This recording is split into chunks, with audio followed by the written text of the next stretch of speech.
Thank you for all of you who are with us so far today and all of you who are going to be tuning in later. Give me 1 second.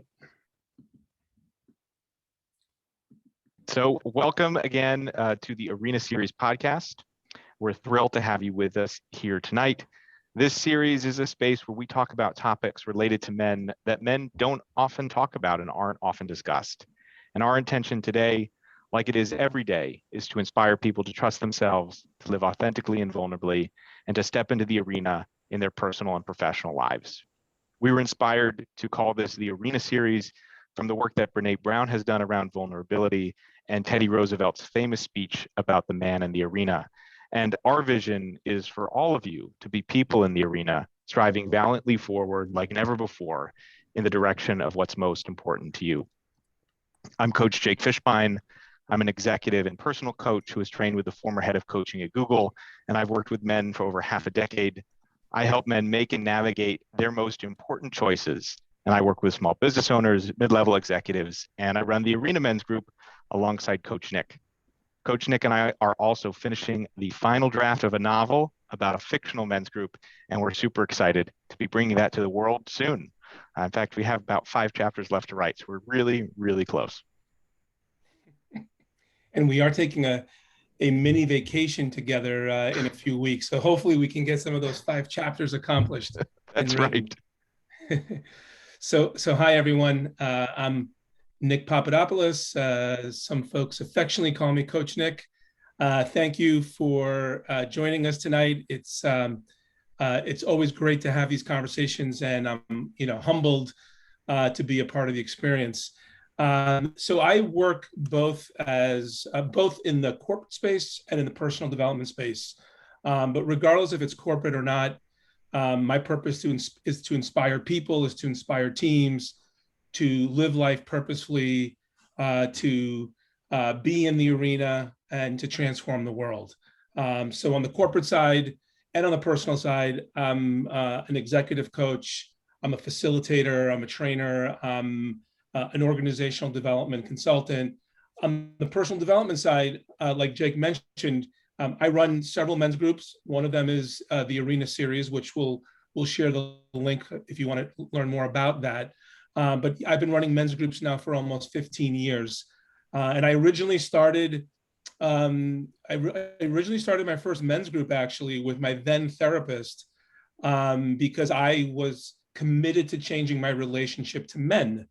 And little did I know that there was a whole lot of other men who were looking to change their relationship to men for sure, and certainly to all humans, but certainly men relating to men is a very unique experience. So I'm always excited to be a part of this type of conversation.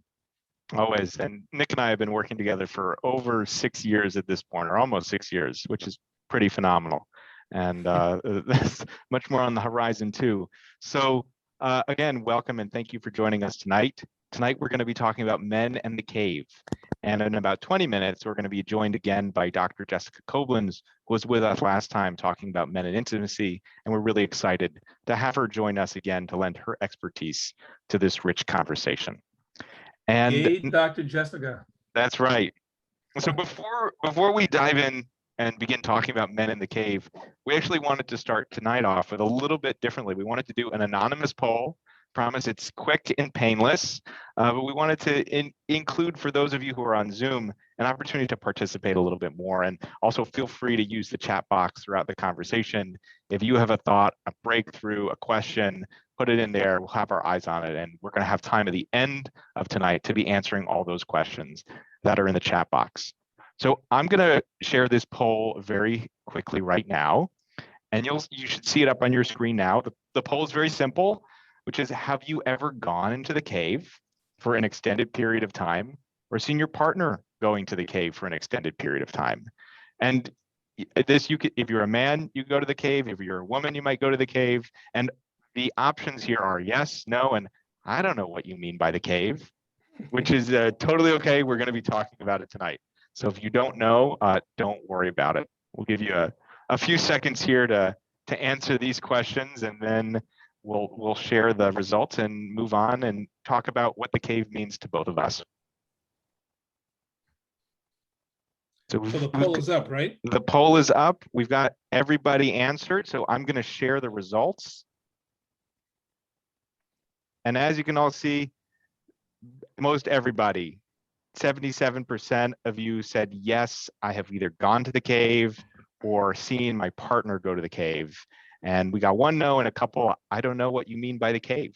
So thank you all for participating there. And Nick, why don't we get started like we always do?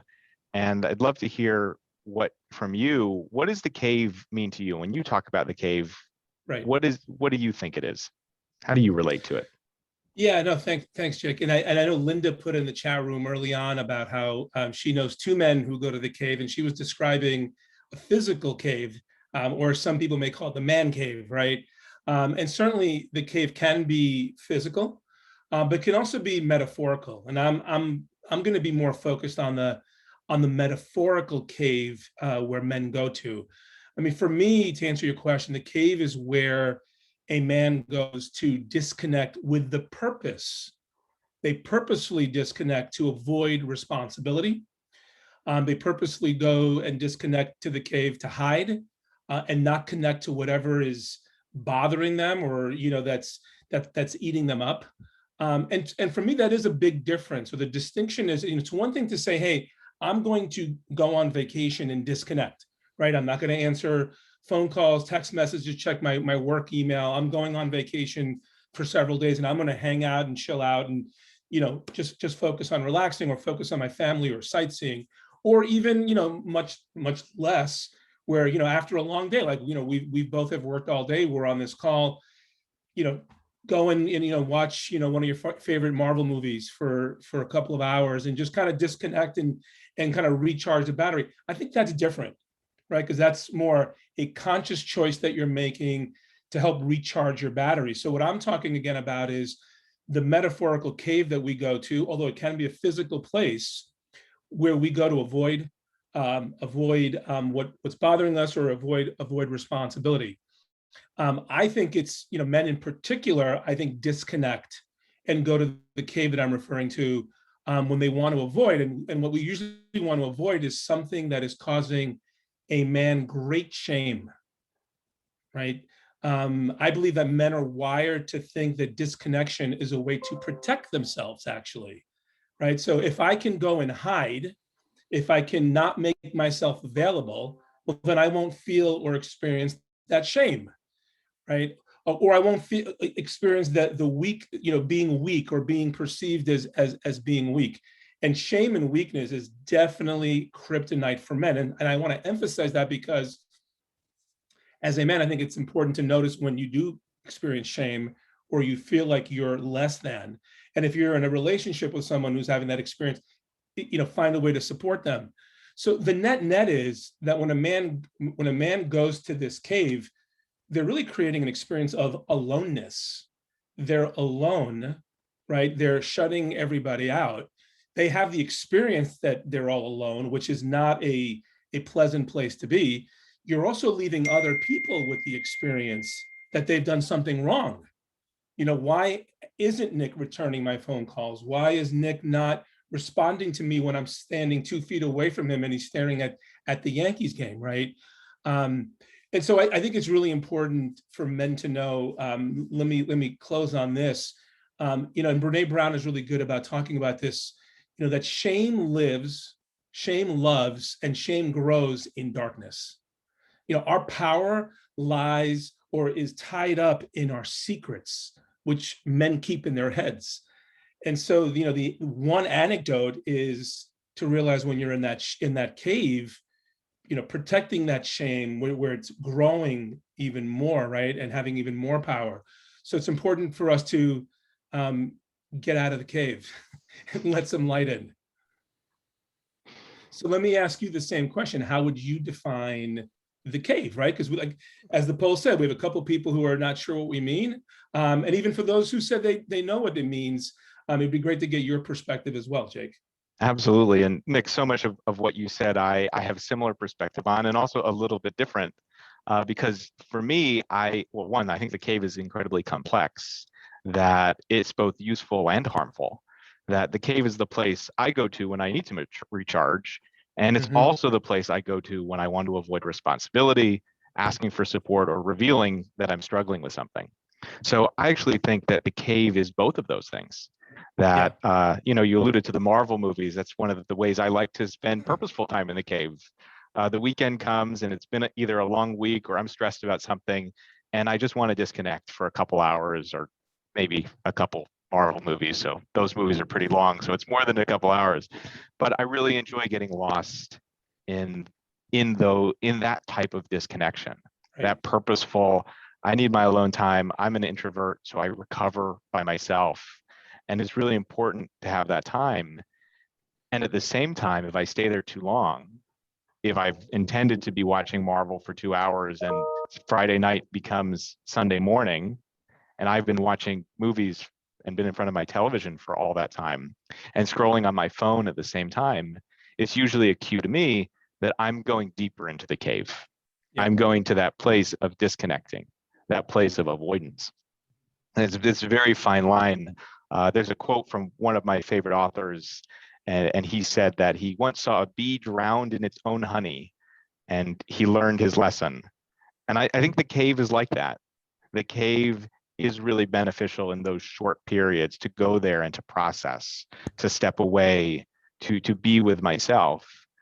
And if I stay there too long, I can drown in my own honey, where suddenly I'm no longer there because I'm recharging. I'm there because I'm avoiding. I'm there because something is stressing me out and I don't want to deal with it. I'm there because I'm really struggling with something and I don't want to acknowledge even to myself that I'm struggling. Yeah. And I've noticed that the longer that I'm in the cave, the less I take care of myself. I think this is some of what you were talking about, Nick, that disconnection, both in other relationships. But also, I've noticed if I'm in the cave too long, I don't eat as well. I stop exercising. I don't go outside as much. And it really has this compounding effect of just impacting me more and more and keeping me deeper and deeper in the cave. And so if I were to wrap it up, I think for me, the cave is both of those things. The cave is that place of recharging and safety, and the cave is that place where it feels safe, but it's really debilitating and Yeah. and fueled by avoidance versus proactivity and self-care. Yeah. No, that's great. I think what I'm also hearing in your share, Jake, is to some degree, when you go there to recharge, you're going there, making that choice consciously from an awakened place. And often when we are fearing, right, because we're avoiding responsibility or we're experiencing shame, we contract and we go inward. And what happens is we stay there and often we get lost, like you said, and it becomes almost unconscious. Oh, like, how did I get here? 4 days, 4 weeks, 4 years later, right? Like, how did this actually happen? Which is Absolutely.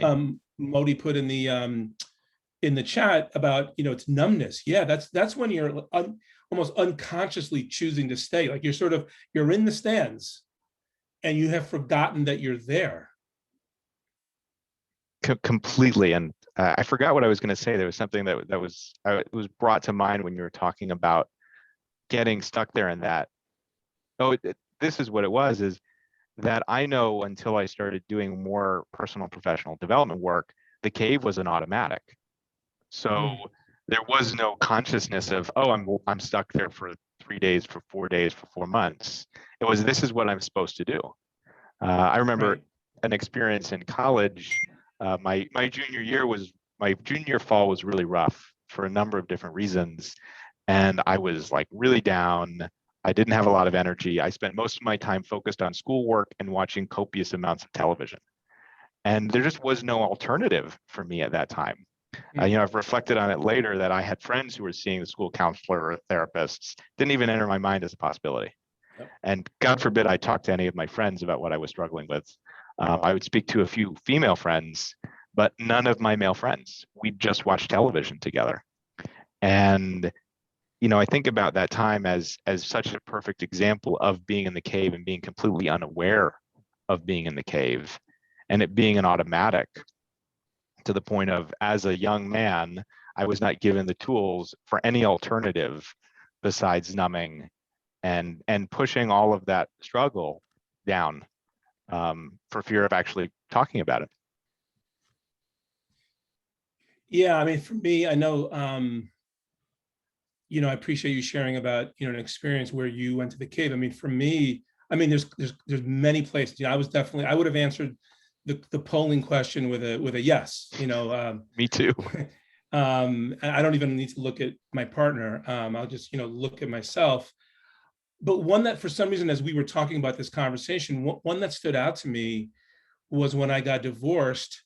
I guess now 6-7 years ago, and I was running a different men's group at the time, separate, currently running two men's group, one with Jake that we mentioned earlier called the Arena Series. And so about 7 years ago, when I got separated and then divorced, I remember sharing with my then men's group. I remember sharing that I was getting, at that point, it was getting separated. Again, that turned into divorce. And I remember after the session, 3 different men came up to me and told me that they were shocked, they were disappointed. They couldn't believe that, someone who's an executive coach, a facilitator, someone who's running men's groups, who's supposed to be an expert on relationships, is getting divorced. And so I felt great shame. I'm even just getting goosebumps just saying it, because I remember just wanting to run and hide. These 3 people would come up to me. Now, again, that was their reaction, right? But in that moment, in that moment, it was really jarring for me. And I remember right around the same time, I had a conversation with my mom, and my mom, she's, very old school, immigrant, traditional. She immediately went into, you have young kids, you can't do this. And so the net was, I'm not telling anybody else. I mean, everybody that I tell, I'm basically, the worst human being in the world. Now, again, put aside if that's really what they were saying, right? But that's how it was landing on me. I had really great shame that, I had failed. I'm going to be a bad father, or I am a bad father. I shouldn't even be running men's groups. I'm a fraud.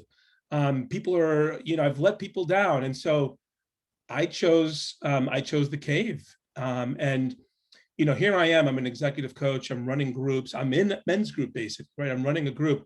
I never shared again about my separation and divorce process. I didn't go to a therapist. I didn't talk to my family about it. What did I do? My cave became Tinder. My cave became swiping left, swiping right, going on dates, having unprotected sex, having unhealthy interactions, both for myself and creating unhealthy experiences for others, right? And it was, to your point, I mean, when I went to the cave, like many, but when I went to the cave, it was really, really unhealthy. I drank more, I ate more, I had more unhealthy sex. I was not having fun, by the way. I was feeling alone, like the world had really shrunk. There was like nobody there for me. And so, and it's really interesting, again, I'm going to go back to Modi's point about numbness. It's almost like I didn't know that I didn't know, or that I didn't even know that I had an option. And that's how powerful the cave can be. And again, what I was doing was avoiding. I was avoiding the shame. I was avoiding the responsibility of dealing with the divorce. And ultimately, I had an unpleasant experience and an unpleasant process. And even financially, the arrangement that I made, I think, was unhealthy for me, because I wasn't seeking out advice. I just thought, I got to just depend on myself. It's, that's so powerful what you're talking about, that inwardness, which I see, Jessica just made this point that women tend to reach out versus turn inward, which men definitely tend to do. And as I was thinking about the cave before this, I was thinking about another experience I had 6 years ago, actually, shortly after we started working together. And it was a point in my life where I was in a transition. I didn't know what I was doing. I wasn't working at the time. I had a ton of shame around that. But what I would do all the time was talk about the things that were working. And if people asked how things were, I'd say, I'm good. And this is all the stuff I'm working on. And look how busy I am. And I remember having a conversation once with a friend, and we were at some Italian restaurant in the Upper West Side in New York, and we were talking about everything. I don't remember any of the conversation we had, but I remember this one part as we were leaving, walking under some scaffolding in the city. I think I finally told her about some of the things I was struggling with. Mm-hmm. And she looked at me, she said, "You're so self-assured that no one wants to take that away from you." And in the moment, it really hit me as, oh crap, like this is not what I want to That's be not my good doing. news. That's That's not not my my good good news. news, which is funny because I think 2-3 years beforehand, had someone told that to me, I would have been like, yes, like I've done Right. it. Like I'm doing what I'm supposed to be doing. And what I heard and what she was saying was, I was putting up this facade of being so self-assured that I pushed away all the support that I could be Mm-hmm. having. Yeah. And that transition period lasted a long time. And other transitions I've gone through, it's been equally challenging for me to reach out for support. And I wrote this before as I was thinking about it tonight, that it's much more important to struggle in the company of others than suffer in solitude. Mm-hmm. And I've done a lot of suffering in solitude over the Yeah. years, because the norm, I think, for men that I grew up with, or that our society tends to put out there, is have that self-assuredness, don't admit that I'm Yeah. struggling, and push people away by being so self-assured no one wants to take it away from you. Yeah. And I hear that in what you're saying too, is by numbing out, you missed out on the support that could have been there to have a different experience. Yeah. It's interesting. What just popped up in my brain was, I learned from my father to some degree, without putting it on him, but I'm saying I learned from his behavior, when he would come home after a long day of work. He would, his pattern was, he would go up and take a bath and stay in the bath for about an hour, and he would blast classical music, and you just knew, like, you just don't bother him, Mm-hmm. like you just don't go there, and so I do think that, some of those behaviors of, okay, when you're feeling stress, or you're feeling shame, or you want to avoid responsibility, or you want to numb out, well, this is what you do. You shut out the world. And again, I think the challenge with it is, one of the challenges, it's unhealthy for you, right? Like, as I described my experience getting separated, divorced, and all that, but it also leaves other people flat. As a kid growing up, I always felt like, have I done something wrong that my father basically doesn't want to talk to me? Mm.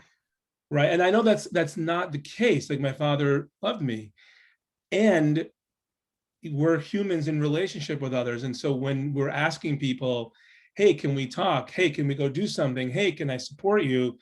And the answer is a grunt, or a lack of response, right? Or a door shut. It does a number on people. It really does impact your relationships. Yeah, There's it's a go for it, Nick.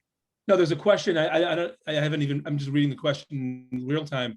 Does that feeling of shame also have to do with men being expected to be the breadwinners and man of the house? I mean, my immediate reaction is, well, yes, if you feel like you're not the breadwinner, or if you feel like you're not doing it the right way, right, or if you're not making enough money. Yeah, I do think that men feel shame. And again, I think when that's the case, I don't want to talk to anybody. I just want to put on the TV, watch Marvel, watch the game, whatever it may be. Like, I've got nothing to say to anybody.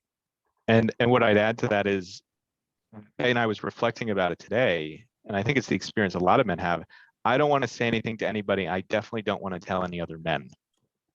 Absolutely. It's like, in the times where I have gone to the cave, until the last several years, as I've been in men's groups, I'd be much more likely to talk to women and Right. admit, oh, I'm really struggling with this, to a woman, versus going to my male friends and saying, I'm really struggling with this. And I think that has directly to do with the way our society socializes men, and the man box, which Nick and I have talked about before. And actually, as I was thinking about on the call, the man box, really, you could just say that's the cave. The cave is the Mm-hmm. place where societally acceptable behavior for men exists. But the thing is, it really doesn't work. And I know my experience has been when I've shared things that I've felt shame around with other men, not only does it go away faster, but suddenly I feel much more community and connectedness because so many men share the same experiences. And if we're all in our little caves not talking about it, we don't get to have that community, and we are suffering in isolation. Should we do our next polling question? Yes, we have one more polling question, and then we're going to bring on Dr. Koblenz. So this question, again, really easy, really quick. You should be seeing it pop up on your screen any second now. And the question is, have you gone to the cave or disconnected in the past month? That's an easy yes from me. Yeah, me too. Not to influence anybody. I mean, if I had to think about most months, I'd say that there is at least some portion of that month where I've disconnected.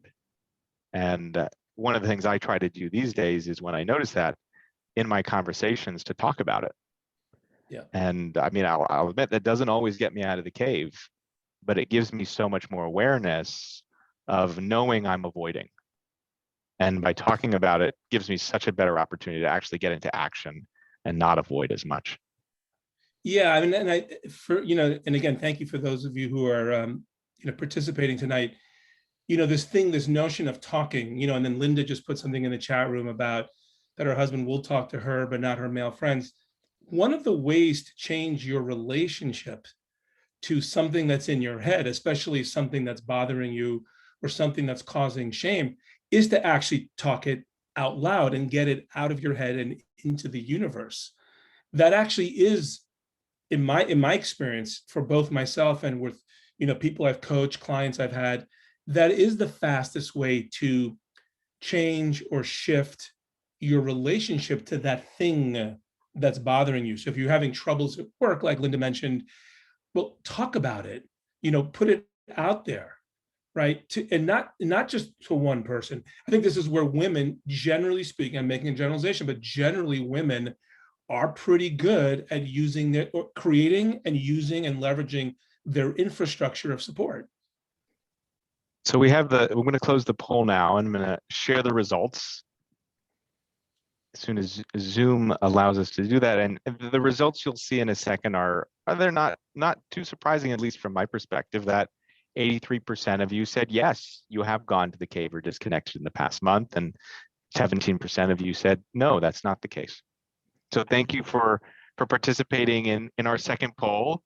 We're going to bring on Dr. Koblenz now. And yes.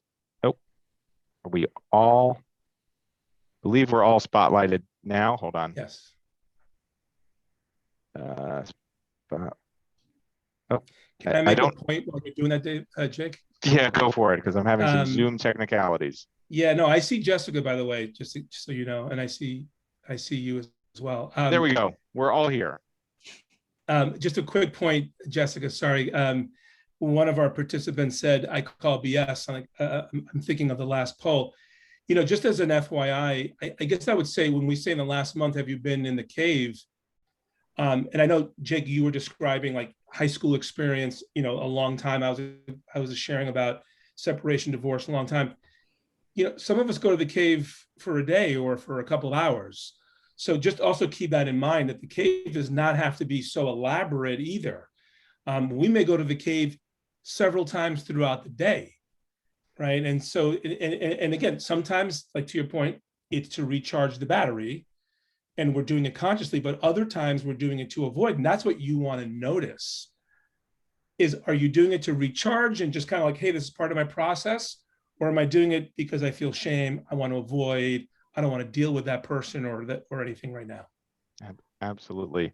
So welcome back, Dr. Koblenz, and let me introduce you quickly before we dive into this next portion of the conversation.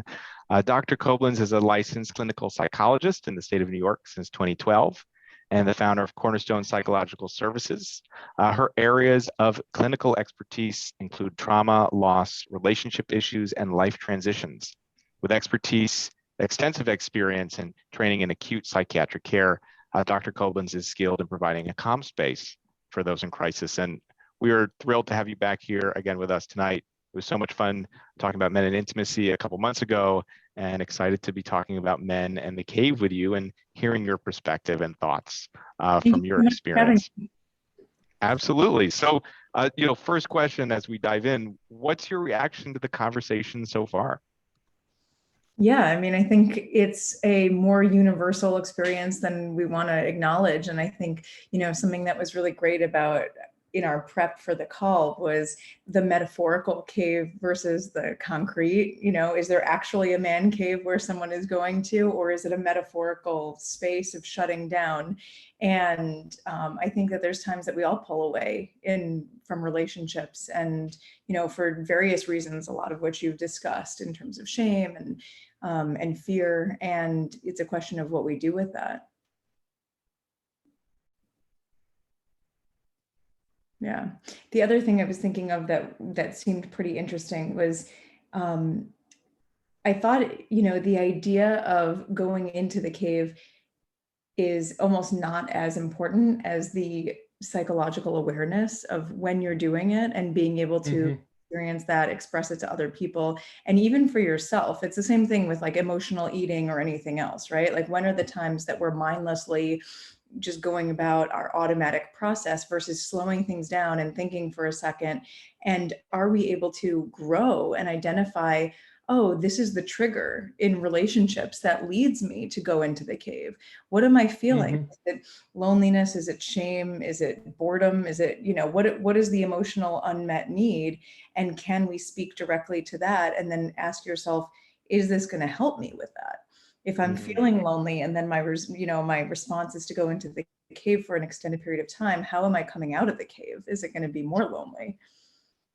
Yeah, that reminds me of when I was in my 20s living in Boston. And at that point, I would say I had a relatively unhealthy relationship with my mom. When I would visit her, I would automatically just stay in the house I grew up in. And what would ultimately happen is, with her there, I would go into the cave. And part of the cave was overeating. Here's my Greek immigrant mother, I'm eating all this great food, but what I was really doing was numbing out because I wasn't talking to her, right? I was watching I was watching TV, I was eating, I was going out with friends and going out late, sleeping in late, not to talk, right? But this was all from a lack of awareness. When I started seeing a therapist in my 20s, I remember, describing all this to him and thinking, oh, I got to go on another trip to New York and I really don't want to. And it's just interesting. This is what's great about sharing with other people. He said, well, first of all, why do you have to stay at her house? Well, what do you mean? Well, why do you have to stay at her house? Like, why isn't it even just an option, right? Like, it wasn't even an option for me to consider not staying there or going to a hotel or going to a friend's house, right? And then when we got past my shock of that, right? Like, it's okay to like not physically stay with her. He said, even when you're there, go for walks. Be purposeful, to your point about like recognizing, in our men's groups, we often use the term notice. Like, notice when you're overeating, when you're asking for that third plate, for example, in my case, go for a walk, go clear your head, right? So like, that's how you disrupt that automatic that's going on. Yeah. And I think that even this conversation right now, and everybody who's attending, it's already kind of putting a bug in our ear and thinking about our own behaviors and relationships, and when are the times that we're likely to withdraw and when are the times that we come out of it. The other thing that I was thinking of as we were talking is that, the self-awareness piece is so important, because are we aware of when we're in the cave or not? Are there times when other people see it, or they feel or sense our disconnection, and we don't have that awareness that we're disconnecting for ourselves? And sometimes it takes someone else, or a family member or a friend, to tell us, hey, you're isolating, let me bring you back. And I think especially with COVID, we're in a really challenging situation because we don't have those natural pulls. It has to be a much more purposeful experience. And it can be scary when we're inclined to be isolative, kind of too much of that. Yeah, I was thinking about that earlier today, that how to reach out to people who are in the cave, because I know that it's so important. I remember in that experience I had in college, walking around clearly miserable, not wanting to tell anyone I was miserable, and just wanting someone to ask, just wanting someone to initiate. And another thing I thought about is recently, back in July, my grandmother passed away, and I'm sorry to hear that. yeah, and when I got back, I was in the cave purposefully.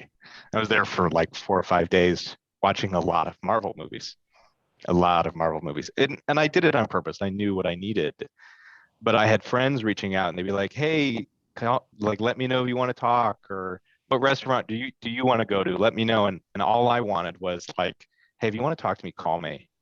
If you want to go out, you choose the restaurant. I don't have the capacity to be making these choices."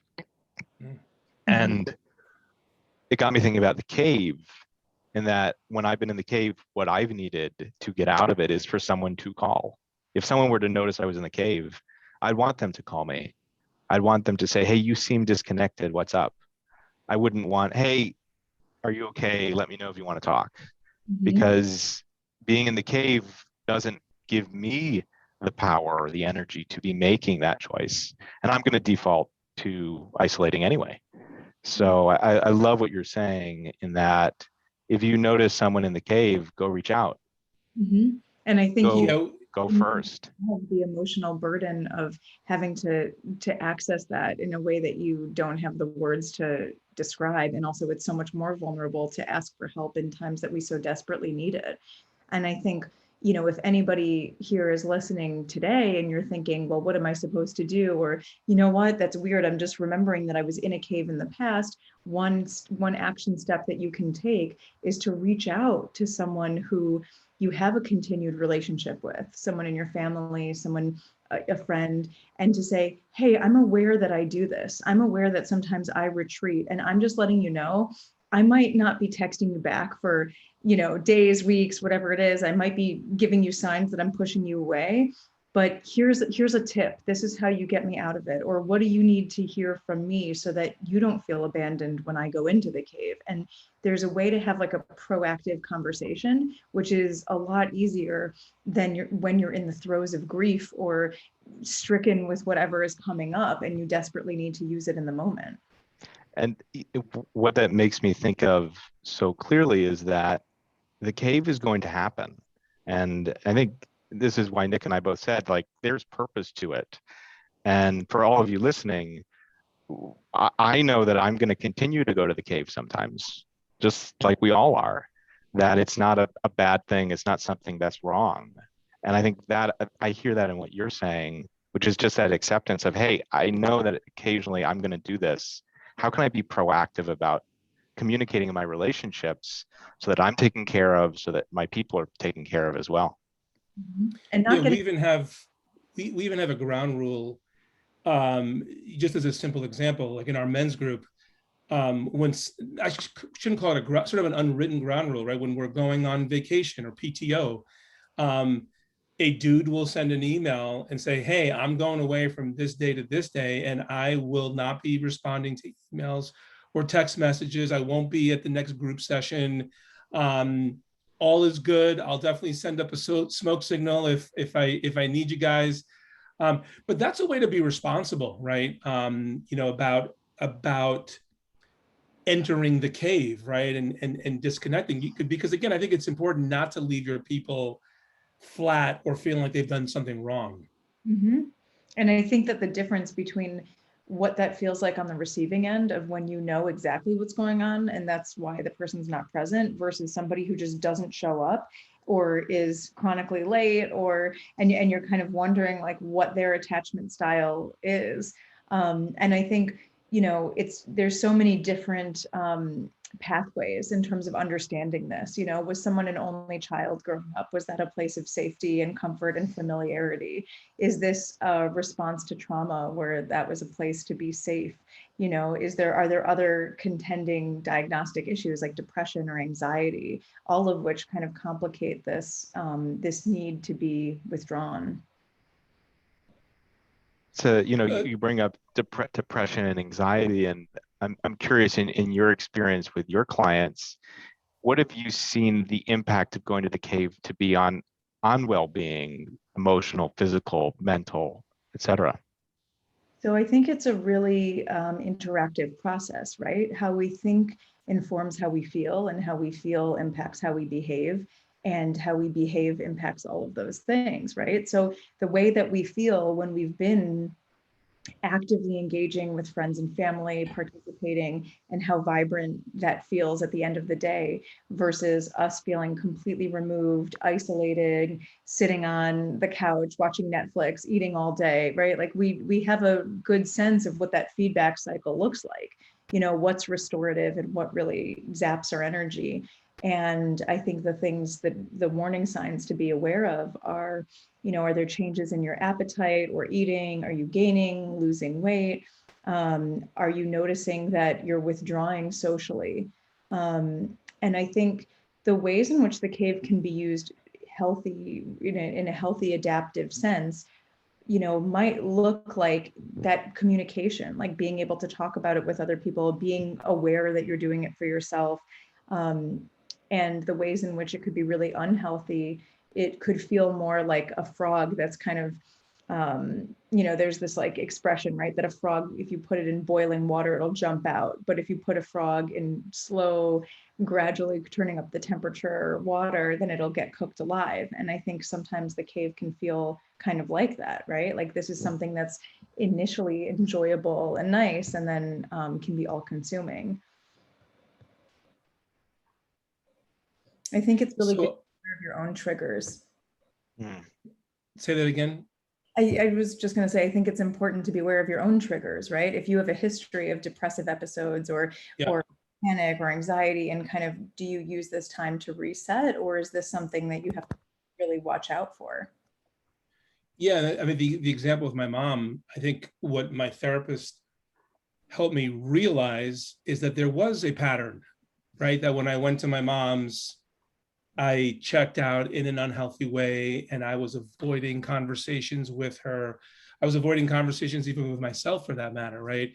So it is important to know, well, which relationship, which meeting, if even at work, right? Or which group of friends, what are the parts of your life that will have you, you'll get triggered and you'll go to that place.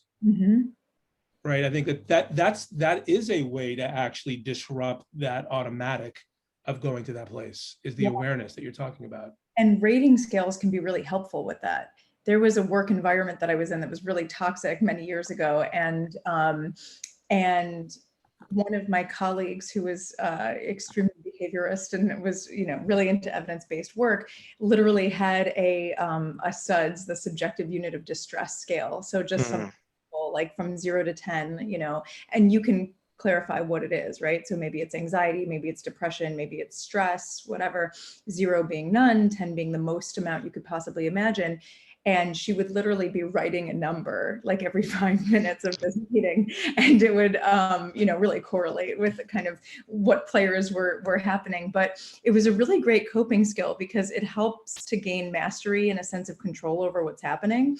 And it becomes a really good feedback for yourself. So, before, during, and after you're in the cave, what's your experience? Is how depressed are you beforehand? And you can, the proof is in the pudding. You'll see it afterwards. Did your number go down? Did it go up? Is this something that's healthy and nurturing, or something that's maladaptive? Yeah, to go back to another point that I made, to use the example of my mom, my relationship with my mom, 25 years later, is literally 180 degrees different. And I attribute that to talking about it, talking about it with a therapist, which then had him at the time prompt me to talk to her, right? And had me, prompt me to talk to other people. And then, oh, by the way, starting our first men's group, right? And so that's why I always say, the world is happening out here, like outside of our heads, not in our heads. When I'm in my head, I'm making up all kinds of stories, and they're not usually very pretty ones about me, you, or the world for that matter, right? And so I think the best chance people have, and I'll just speak for myself, is getting stuff out of my head. Mm-hmm. Because sometimes you also, when you say it out loud, you're like, is that really what I want to stand for? Is that really what I want to be committed to? Is this why I'm having my third plate of food, or why I'm watching my fourth movie? You know what I mean? Or why I'm just not talking to anybody? Like, is this really the reason? Maybe not, right? But you got to get it out of your head. Yeah, and I think that's so important to speak it. And I also know from my own experience, it's also one of the most challenging things, especially one of the experiences I have, because I have grown a lot of self-awareness, is I can recognize the ridiculousness of the story I've made up, right, but not want to admit it, which just gets me stuck in the cave. Because suddenly I don't want to admit this ridiculous story that I know that I've made up. I don't want to acknowledge to myself that I've done it, and I don't want to acknowledge to the people it may be about that I've done it. And what that's led to occasionally is being in the cave for so long that I've reached a breaking point where I have to get out, where I've disconnected so much, where I'm just not in a good place, not happy. And I don't want anybody to have to get to that point of, oh, this is so bad, I can't do this anymore, to get out of the cave. Yeah. That it's so much better to speak the ridiculousness of something than it is to be embarrassed by the ridiculousness of it. And I speak to myself as I say that, because it's still something that's a challenge for me. And Jake, you so lead by example with that, and you do such a great job of embracing vulnerability and really being able to take risks. And I really admire that about you, and obviously you too, Nick. It's really awesome to hear how you use that and how much it really helps bring other people in and becomes a role model for the people that you're working with. I think a good cautionary tale on that is, when you have experiences like Nick did, with your mom, when you bring this up and you see, is a relationship adaptive? Is it possible of changing? And some warning signs that you might not be in a healthy relationship are, if you feel like you're stuck between a rock and a hard place, where you can either be completely withdrawn and you can't communicate what your needs are, that's a good warning sign that you need to really kind of take a look at that relationship. And it could be for any reason. Maybe someone has a personality disorder, or has their own rigid personality, or things that are happening that kind of become an untenable situation. Or maybe it has to do with your own attachment issues, or maybe the relationship is fundamentally unhealthy or abusive, and there's something you're running away from. So I think it's important to kind of clarify the difference between us really encouraging everybody to kind of bring that up, and also realizing, like, there's times when someone may not be able to. I'm just noticing this question. Some people are introverts and genuinely prefer to be in the cave. So the question is, when is the cave healthy? When is it unhealthy? So I think the feedback that you're getting from other people is really important. And, knowing that is there mutual agreement that it's okay to be in the cave, and and you're in a relationship that's really healthy, and either person can freely vocalize and say, hey, I'm going to be going in the cave for a while, like, you good? And maybe even manufacturing situations like that. This question might have come from my husband, in which case, as soon as we moved recently. And, our default is that we really do build in that time, because the way that people gain energy is different, right? So extroverts gain their fuel through other people and having these really social experiences, and people who are more introverted may refuel yourself, just by on your own terms. And so in a relationship, it's important to assess those needs and to say, what do we need to do and how do we structure this? So the nights that I go out with the girls are specifically times when that's the Chinese food. That's like when he knows he's going to get the cave time in. And I think it's good to preventively set that up so that it doesn't be both people are operating with their cups completely full and like they're going to blow a gasket, they're just so overwhelmed. And it's good to just create that space ahead of time. Yeah, what I'm hearing you say, Jessica, is and over the years with working with men, what's important is to communicate your process. I actually do think many men, part of their process includes removing themselves from the situation, right? And going to either the physical or the metaphorical cave. And so it's okay to do that from a conscious place, right? And from a place of, hey, by the way, I'm going to answer your question. I am going to handle your consideration.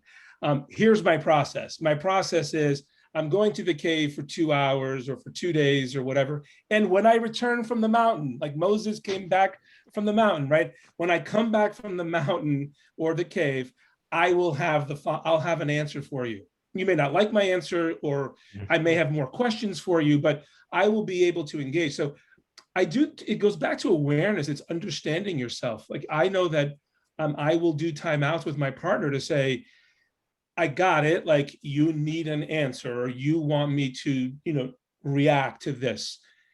Again, here's my process. I need to remove myself. I need to like literally physically move out of this room. It's not because you haven't done anything. It's not because you've done something or because I want to avoid this. Just understand, if I go to the other room for a half an hour, I will come back a different human, right? And I think to your point, I think it's important to communicate your process. Listen, we do that in business, don't we?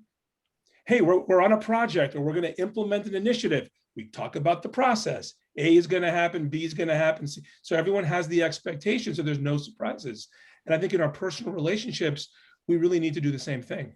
Mm-hmm. And the difference between saying, hey, I'm going to come back to this. I can't deal with it now, but I'm giving you an assurance that this isn't just a dropped, lost issue, is going to keep the other person from feeling like they have to chase you and bang down the door, because that kicks up all of their abandonment stuff. Just like that simple checking in can really go a long way. Yeah, I know, for example, Jake is an introvert. Jake, you touched on this actually in your opening remarks. When Jake's grandmother passed recently, and he sort of came back to New York, we had a conversation, and I said to him, I go, you're on overload. You're on people overload, right? And he's like, absolutely. Like, I need to like, I'm an introvert. Jake said, I need to recharge my battery. So I knew, again, but that's the communication. Mm-hmm. Yeah, it makes such a big difference to communicate that, and it makes people feel safe. It eliminates people making up stories, and it just creates so much healthier boundaries and communication, which is what we've been talking about. And I believe that in every relationship, that's really what people are looking for, is that safety and that trust. Mm-hmm. And so to be able to communicate and say, hey, I can't talk about this now. I need some time for myself. I'll be back on X date or in 2 hours, can take so much pressure out of a situation and make it so much more possible to have a healthy approach to what could be a challenging situation. I know that definitely there were times when I've been in arguments, when I've been in relationships, where probably what I needed to do was take a step aside and be alone for a bit and really be with it. And I had wanting everyone to be happy, which made it hard for me to step away, because I've been with people who were more extroverted and didn't understand the need for my alone time in that process, which made that dance of communication more challenging. But just to echo what Jessica and Nick have been saying, so important to communicate what your process is. And I know for myself, when I communicate what my process is, it makes me less stressed, because I'm not worried about somebody else being upset for the fact that I haven't replied or haven't emailed. Well, the mere fact that you're communicating, hey, I'm an introvert, I just spent a week with family and lots of people, I need downtime, that in itself has you out of the cave. Completely. Right. So you're now watching your Marvel movies, By the way, I hope you watch Black Widow because that was a good one. I went to the movie theater for that. So that okay. was my first movie back.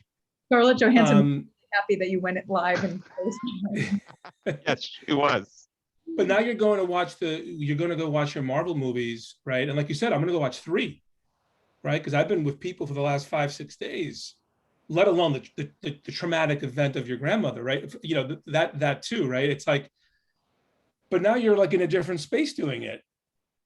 That was so powerful about, you know, how you were operating and navigating in your relationships.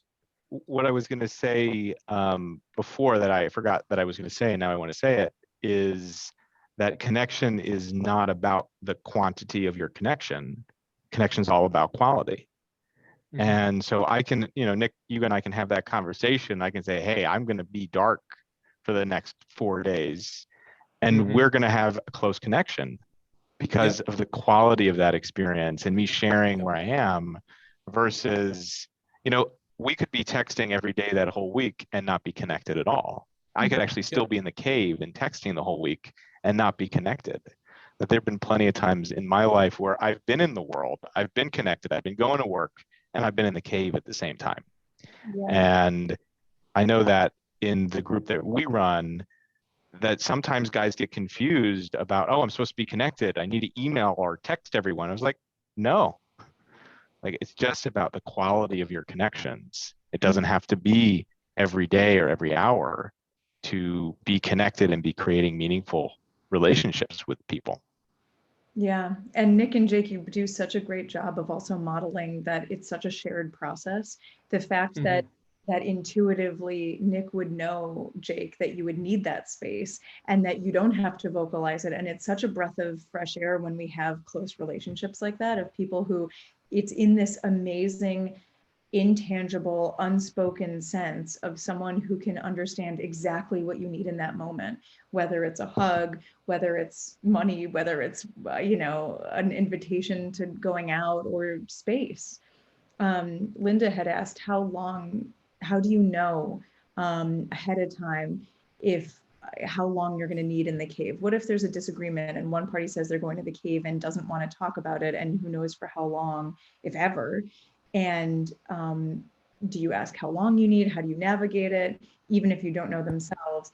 A good rule of thumb in relationships that with a lot of couples that I work with is that this is more in terms of kind of an impasse or an argument, but that any person can call a timeout.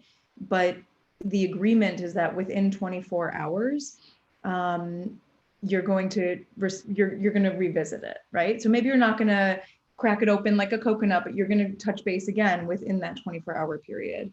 And it's a really healthy thing for all relationships to say, you know what, let's take it. We're going to take a time out. We're going to take a step back, and then let's come back to this. And it doesn't mean in exactly 24 hours, right? Like maybe it's more, maybe it's less, and that's an ability to check in.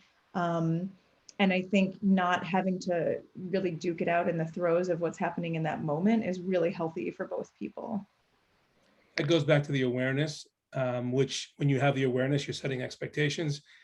In one of the men's groups that I run, we have a 24-hour rule.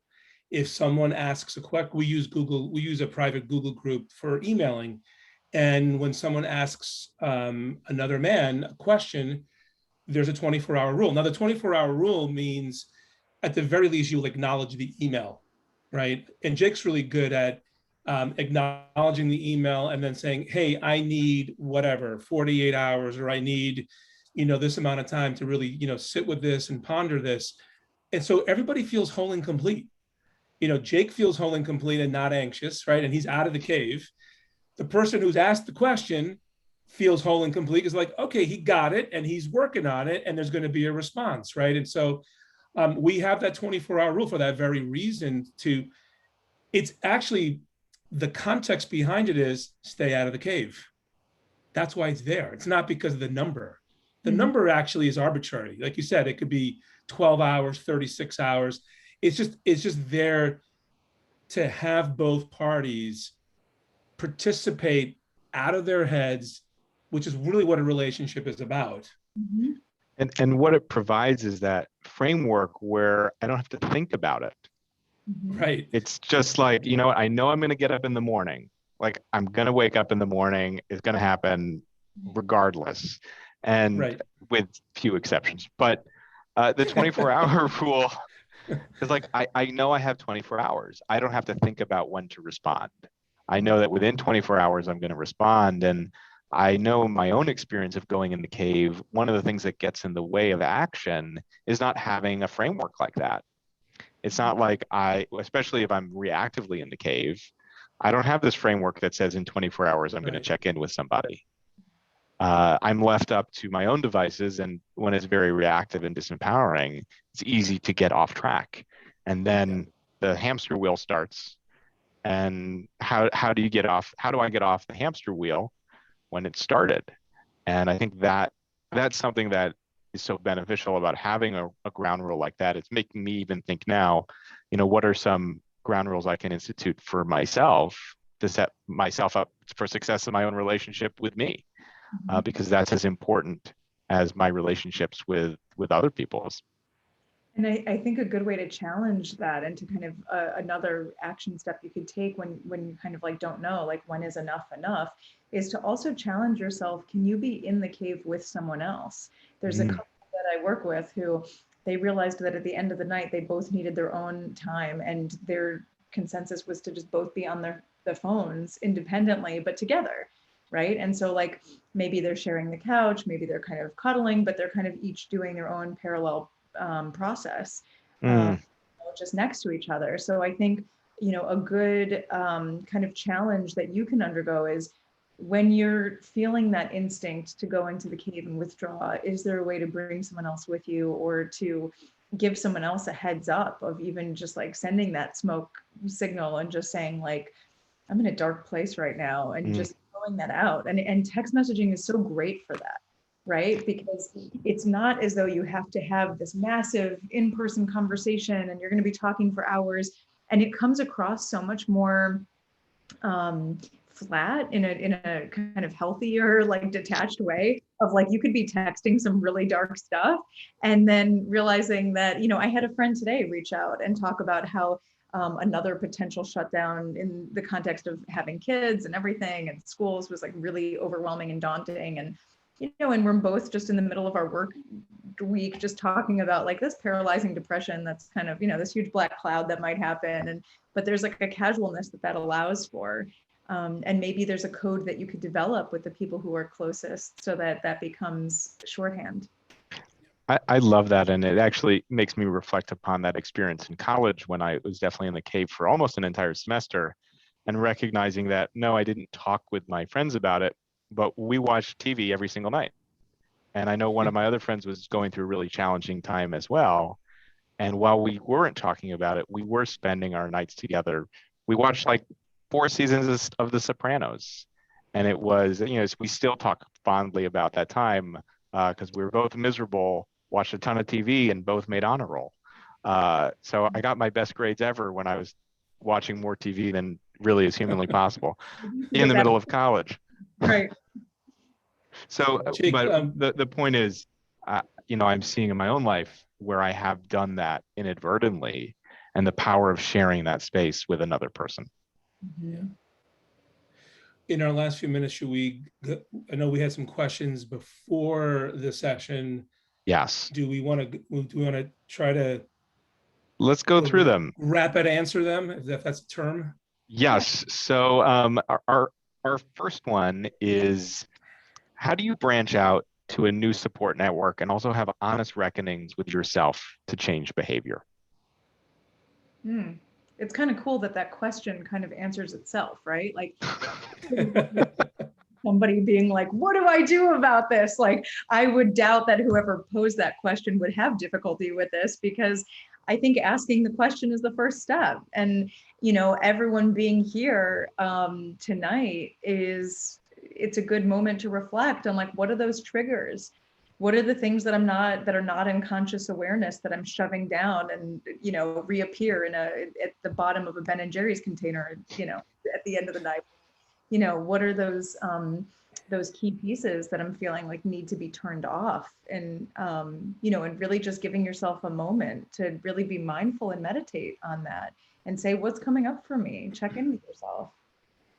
Yeah, The term that, go ahead, Jake. I was going to say, I had a client of mine this client really struggled with wide emotional swings. And I had her keep an emotion journal of her feelings throughout the day, of just building that awareness of what she was feeling and what was prompting those emotions. And that helped her figure out different ways to navigate it and how to reach out for support from the people in her life when she needed it, be that me as her coach or her husband or people at work. And just it goes back to something that's been a theme throughout the night of building that awareness and noticing, because all the information is there surrounding us.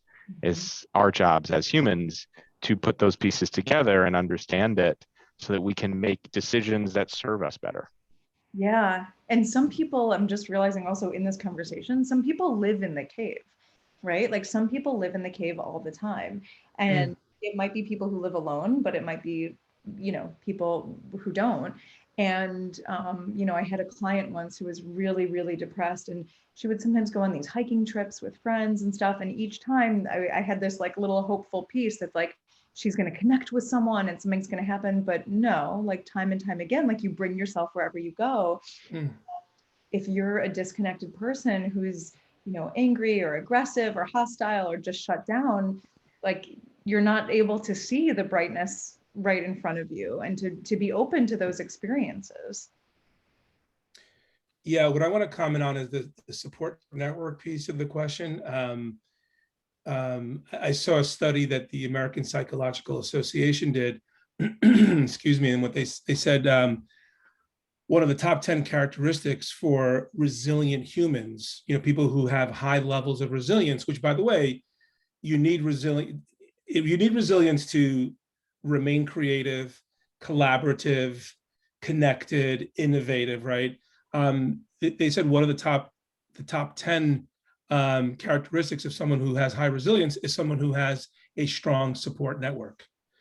And so to me, the support network is the Ghostbuster of the cave. Literally, it's like, the visual of like Bill Murray and, Dan Aykroyd come into the cave and be like, hey, support networks here, like you said, Jessica, like knowing your people in your lives. In one of my men's groups, I'm always the one that sends an email that says, Jake, please share. When I know someone hasn't shared on the board, because we meet every couple of weeks, and it's like it's been 8 or 9 days and there's been no smoke signal of any sort. It's like, Jake, please share. And we have a 24-hour rule. So it's like they're gonna share, right? But that's what I mean about, I think it's really important to go build that support network. And it's okay if your first person is a therapist, or it's an executive coach or a life coach, or it's a men's group or some support group, dealing with some trauma maybe, or whatever it is. Like, even if it's if it's a group that, plays chess or watches movies together, it's like, just get out of your head. The world is happening out here. There was an amazing experience of that. I was living in a building that was filled with so many units, and we had a WhatsApp thread of being able to text one another during the height of the peak of COVID and when everyone was locked down. And there was a woman on that thread who's like, does anybody want fresh baked cookies, right? And so I immediately took her up on it, and we were able to coordinate this really cute scavenger hunt for my daughters that ended with like opening the door, and then there was like a little, contact list dropped, like amazing basket of fresh cookies. And like you don't realize the ways in which your support network can be so helpful. I think COVID is a huge time of that, and kind of like who's available, who's near you. I had a friend who lives in Chicago, close to where my dad is, drop off N95 masks, for him when COVID was going on. And I think, really being able to utilize those supports is so huge. And you guys are in the business of relationships and fostering that. And for people who are more concerned or don't know where to start, maybe even making a list of the people that you're grateful for that you have already is a good, it's not something that's foreign that you haven't done. There are people who you have. Yep. Do we have So time for one more, Jake, or no? yeah, we have time for at least one more, probably just one, knowing us. So this next one Why are you looking at me? I was looking at the camera. This next one is the cave a manifestation of fear? I want to just jump on that because I want to emphasize a point I made earlier. I believe that, when men disconnect, they're doing it because they think they're protecting themselves, right? They're protecting themselves from the pain, from the responsibility, from the choice they have to make, from the frustration, from their financial troubles, their troubles with their kid, whatever it may be. And I do think it's out of fear. I think the cave becomes a place where we enroll ourselves, and maybe we enroll a few others, that this is good for me, right? Now, again, it's one thing, I get that it can be part of your process where, again, hey, I need to go away for 24 hours. What I'm talking about is when we go there for 24 days or 24 weeks, or to your point, Jessica, I think you made a really good point. Some of us are there full time, and we don't know that we don't know that, right? And I think that it is a fear-based place when we're in the cave, because ultimately we don't want to be seen and we don't want to be heard, which is completely the opposite of being in the arena. The arena, or the court, is where you're alive. Now, being alive doesn't guarantee you victory or happiness. It does guarantee you feeling alive, though, because you're going to feel it. You're going to feel all the emotions: anger, happiness, frustration, sad, excitement, inspiration, all of it, right? So I do think the cave is a manifestation of fear. And I think the more that we stay there, the more that we contract and our world gets smaller, much like, the example I gave with my divorce, where I was basically a one person, shop, dealing with this, very big event going on in my life. Mm-hmm. This question makes me think about what we were talking about on our call in terms of Plato's allegory of the cave, and to what degree is being in the cave our conceptualization that this is real life versus challenging ourselves to step outside and realizing like there is a whole world out there and the cave isn't everything. And everyone's in a different place with that, right? Like maybe that idea of this, people who are kind of trapped in that fear and thinking like, well, this is all that I've ever known, the whole world is dark and scary, why would I venture out, versus Right. Challenging yourself and saying maybe there is a different way, and maybe all relationships and all of humanity is not just a painful, potentially COVID contagious place, like maybe there's also still, like Mr. Rogers says, like the helpers, and that like maybe there's certain points of contact that also help connect you to that humanity. Yeah, I would just echo both everything that Nick and Jessica said. I do think the cave is a manifestation of fear, and fear leads me to go into the cave, and fear of so many different things: fear of embarrassment, fear of rejection, fear of the view of the stories that I have being false or being true, and basically just a fear of accepting a different reality, and of what's possible when moving forward. And I think one of the things that I've noticed over the years is that while the cave can be comfy at first and feel very safe the whole time, it does become very uncomfortable. And I know, I had COVID in March 2021, and that was literally me being in the cave for 2 weeks. And by the end, I was exhausted, and I wasn't exhausted from the illness. I was exhausted from being in the cave for 2 weeks. And I think that the cave, I think I said this earlier, the cave compounds, but it becomes so much easier to be afraid of leaving it the longer that I'm in it, the longer that a person is in it. So fear can create the cave, and fear can be the fuel that keeps a person in the cave. Yeah, and the whole concept of expectations about that could be like our next series, right? Of like how we manage those expectations, and thinking about how we just had, in the process of the Olympics, thinking about Simone Biles and like all of this expectation and all this pressure, and then her like drastically being like, "See ya, I'm going in the cave." And we're like, "What? Like you're supposed to compete, and like this is everything that's supposed to happen. Like, this is our expectation that you're not going to do that now, and you're supposed to be the best." And I think there's a really amazing demonstration of vulnerability, and there's such power. It's like Batman, right? Like, how do you use your greatest vulnerability and transform it into your strength and like your superpower? Yep. Absolutely. Well, it's 8:14 in seconds, so why don't we wrap up? Thank you all so much for joining us tonight to explore Men in the Cave. I know the three of us had a blast talking about this topic, and we hope that you took away some value and some learnings from this. We'd love to hear in the chat box, what were your big takeaways from tonight, if you want to put those in there. And if you're a man and you enjoyed having this conversation, please consider coming as a guest to our Arena Men's Group. We meet twice a month on Zoom to explore conversations like this one and support each other to be men in the arena and to be men who aren't in the cave. So if you're interested, you can send Nick or I an email. The Ghostbusters of the cave? Maybe that's what we should call it. Maybe that's what we should call ourselves now. In a moment, I'm going to put up a final screen with the three of ours email addresses so that you can get in touch if you're interested. We'll be back again in another 6 to 8 weeks or so with another episode of the Arena Series podcast. So keep an eye out for an email from us about that. And thank you, and have an awesome night. We hope that you don't everyone. Hang out in the cave.